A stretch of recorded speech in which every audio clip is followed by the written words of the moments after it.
da 4. ve son günündeyim. Şu an hostele yakın olan bir meydandayım. Birazdan metroya geçeceğim. Metrodan Laramla'ya giderim, bir turlarım. Orada gideceğim bir iki yer var. Sonra Parkköy'e gideceğim. En sonunda artık kavuşacağız saat 5'te. Oradan çıkıp Tibidabo tepesi var. Bir de oraya gidebilirim. Kapanışı böyle yapacağız.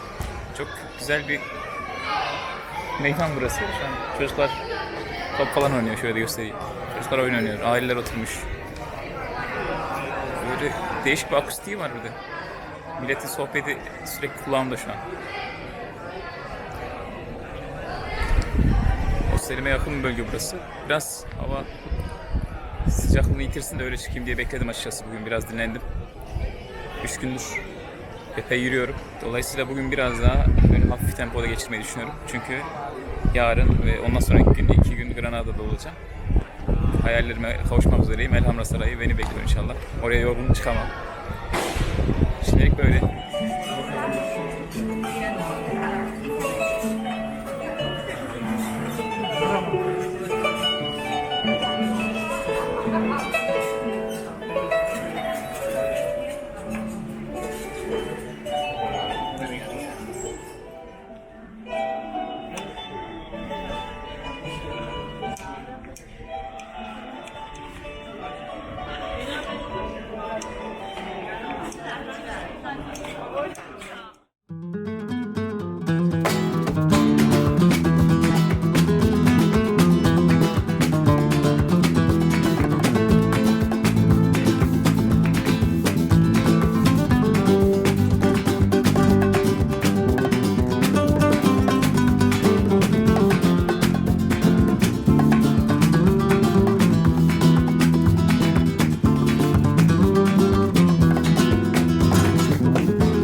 Oradan Tibidabo'ya geçesim var.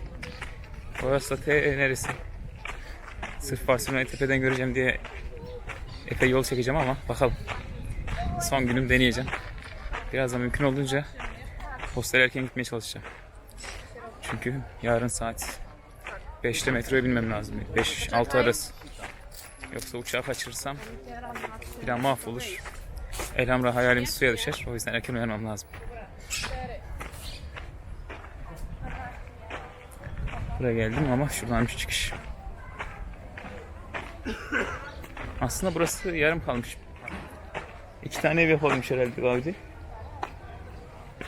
Devamını yapsaydı buranın nasıl olur bilemiyorum. Böyle hayal gücünde ne varsa onu çizmeye çalışmış. Barcelona'yı tepeden görme aşkına finikülere 7.7 euro verdim. Sırılsıklam terledim. Metrodan indikten sonra bir 20 dakika yürümek gerekiyordu. Aslında otobüs var da bilemedim, ama otobüs gidiyor. Yurt dışında en çok zorlandığım bu zaten. Metro hemen çözülüyor, kolay. Hangi otobüslerden geçiyor onu çok çözemiyoruz. O yüzden yürümek zorunda kaldım. Dışarısı sıcak değil aslında. Yağmur da yağıyor ama ben epey yürüdüğüm için bayağı terledim. Bayağı da dik bir yoldan çıkıyoruz. Göstereyim şöyle biraz. Yani verdiğimiz paraya değer yani. 7.7 euro. İlk başta verirken üzülmüştüm ama buna değer.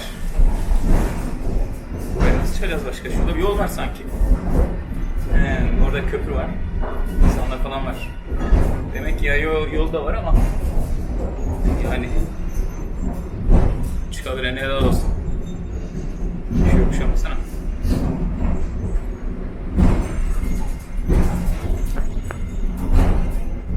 Bakalım. Pek turistik olmayan bir yerlere geliyoruz. Güzel görüntüler alabilecek miyim? Deneyelim bakalım. Çok yoruldum.